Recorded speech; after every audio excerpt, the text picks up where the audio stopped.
Dia masuk rumah sakit karena saraf terjepit, sakit sekali.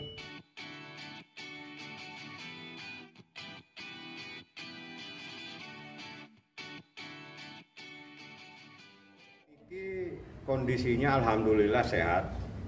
Kemarin dia masuk rumah sakit karena saraf terjepit, sakit sekali, dan itu saran daripada rutan supaya dia dirawat. Setelah dia dirawat, dia merasa ada sesuatu yang ganjil dalam proses di rumah sakit.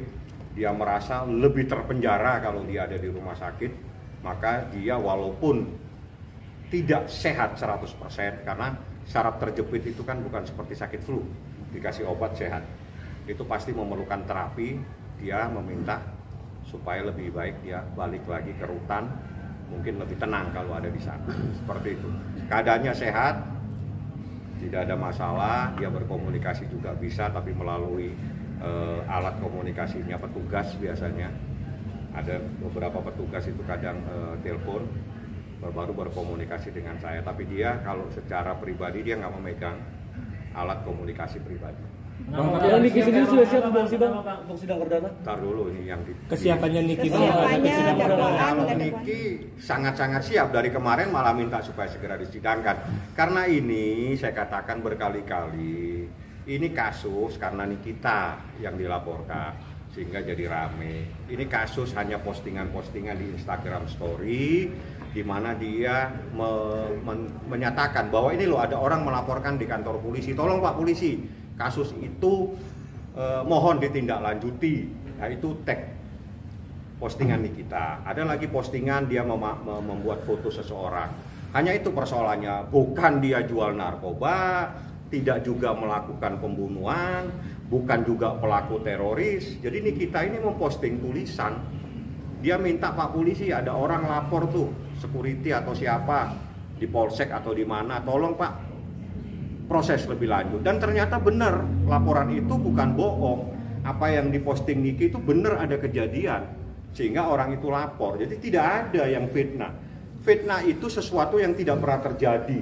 Ini saya luruskan. Yang kedua, yang paling luar biasa dari kasus ini, kaget. Mungkin Anda sudah melihat postingan dari beberapa rekan, saudara-saudaranya Niki, tentang kerugian yang muncul di dalam kasus ini. Bagaimana kerugian yang sebenarnya, Anda tunggu hari Senin di persidangan. Saya ingin mendengar sendiri dari mulut jaksa, berapa kerugian yang dijadikan dasar untuk menahan Nikita.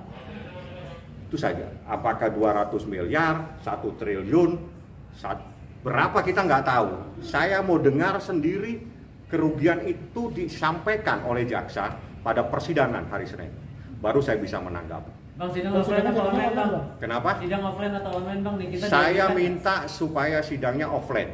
Karena menurut KUHAP, sidang itu harus berhadapan dengan hakimnya.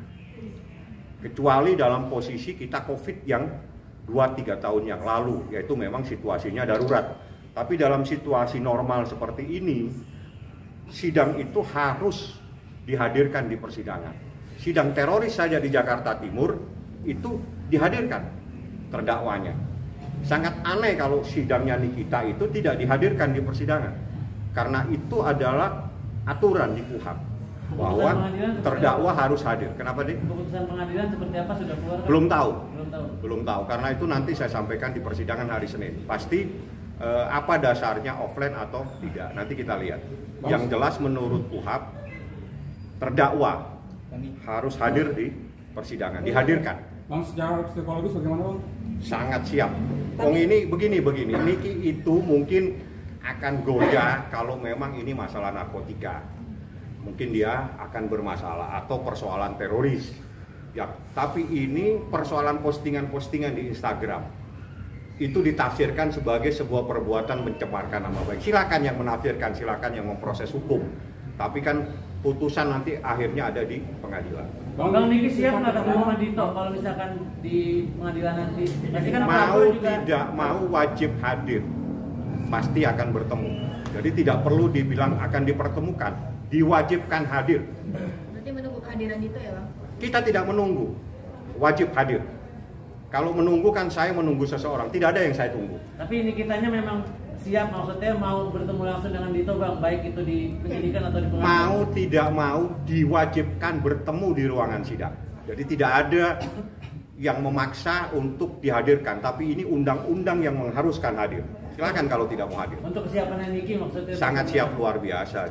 Bang, di luar agenda sidang, Bang, apakah Niki sudah bertemu dengan anaknya, Bang? Kenapa? Sudah bertemu anaknya belum? Kalau ketemu Loli, anaknya yang paling tua sudah, waktu dirawat di rumah sakit ketemu, dia ngobrol, dan Loli juga menyampaikan, sudah saya sampaikan, ini loh ya, proses mamamu, jadi kamu jangan terlalu berpikiran yang negatif, kamu santai saja, kecuali mamamu ini misalnya pengedar gitu ya, atau teroris ya mungkin itu, ya kamu merasa, kalau ini kamu harus bangga karena mamamu ini menyuarakan sebuah kebenaran, meminta sebuah proses hukum di Polsek. Bapak polisi, ada laporan polisi, tolong itu ditanganin. Apa ini pencemaran nama baik? Saya pikir tidak.